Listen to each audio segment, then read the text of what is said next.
Казвам се Олег Огнянов, занимавам се с български народни танци от 10 годишен, 4-ти клас. Не знаех, че мога да танцувам, нито съм искал да танцувам. С първите 5 минути в залата разбрах, че мога да танцувам, искам да танцувам и да не спирам да танцувам. Хората трябва да танцуват задължително, поради ред причини. Първо, според мен е най-важно, може би, особено за по-възрастните, е социалната среда и социалната мрежа. Там може да се запознаят с различни хора от различни среди на обществото, да си разширят мирогледа, примерно,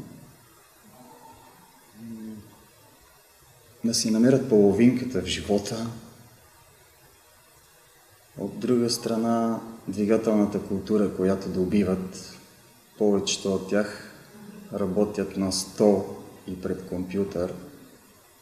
Двигателната култура, бих казал, че им е нулева. Танца за децата ги изгражда като различни личности от обикновените хора. На първо място, най-малкото, което ще вземат от танца, е стойката на тяхното тяло. Човешкото тяло се развива, особено костната система, до 18-19 години, вече като станат почти мъже и жени. И ако не стоят правилно, ако не седат правилно, ако не се движат правилно, меко казано, ще имат грозна стойка на тялото. Когато имаш хубава осанка, така да го кажем по-руски, това ти дава едно самочувствие да ходиш по улицата, да си по-важен, да си по-красив, най-малкото. Друго, изгражда ги като личности. Първо там ще се запознат с други деца от други училища, дори от други градове.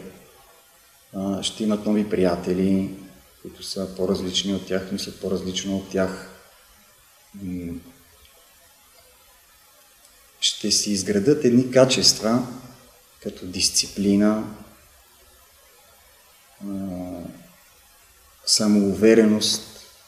Това излизане на сцената им дава след това много повече самоувереност в тях. Работя в Masters of the Dance от самото начало. Аз съм продукт на Masters of the Dance.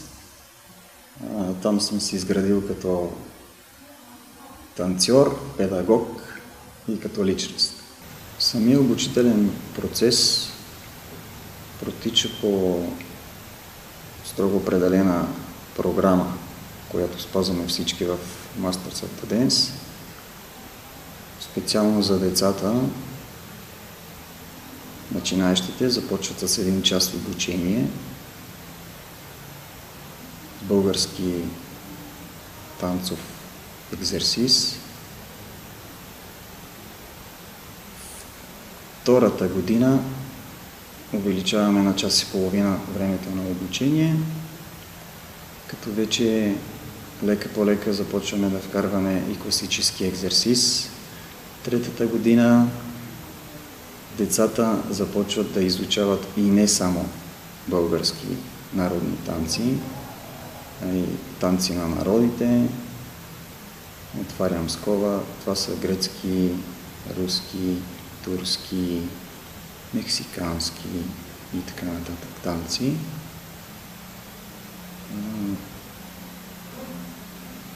Обучението на децата не е само за 1, 2, 3 или 4 години, примерно. Те имат възможност, след като завършат каквото и да са учили, да останат да танцуват и да работят в Masters of the Dance като танцори, като преподаватели като менеджери дори. Турнетата са наистина най-забавната и така бих казал черешката на тортата, особено за децата. Пътуванията са много интересни и вълнуващи, най-вече за тези деца, които им е за първи път. Повечето от които дори за първи път не са с родителите си. И така това доста им дава една самостоятелност. Изгражда ги, започва да се изграждат като личности. Аз мога, аз съм сам или сама, без мама, без татко, без който и да е роднина. Веселиме се страшно много, децата се забавляват, вечер си правиме дискотеки, по-скоро хоротеки, така я речеме. През деня сме там, където има дефиле,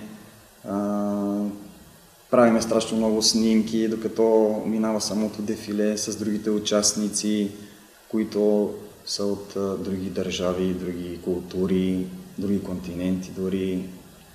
Снимаме се, след това си гледаме снимките, я виж тук, спомниш си тук какво беше там, какво беше. През дена, като имаме свободно време, ходиме на басейни или на пазар си ходиме, на плаж, зависи къде сме, в коя държава сме на турне. Да, на мен и на децата Турция е една от любимите дестинации.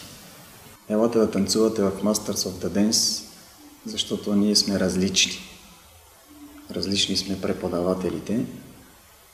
Не работиме в рамка, много по-далече и извън рамката само на български народни танци. Всички преподаватели имаме невероятно голям опит и стаж извън границите на България и затова сме различни.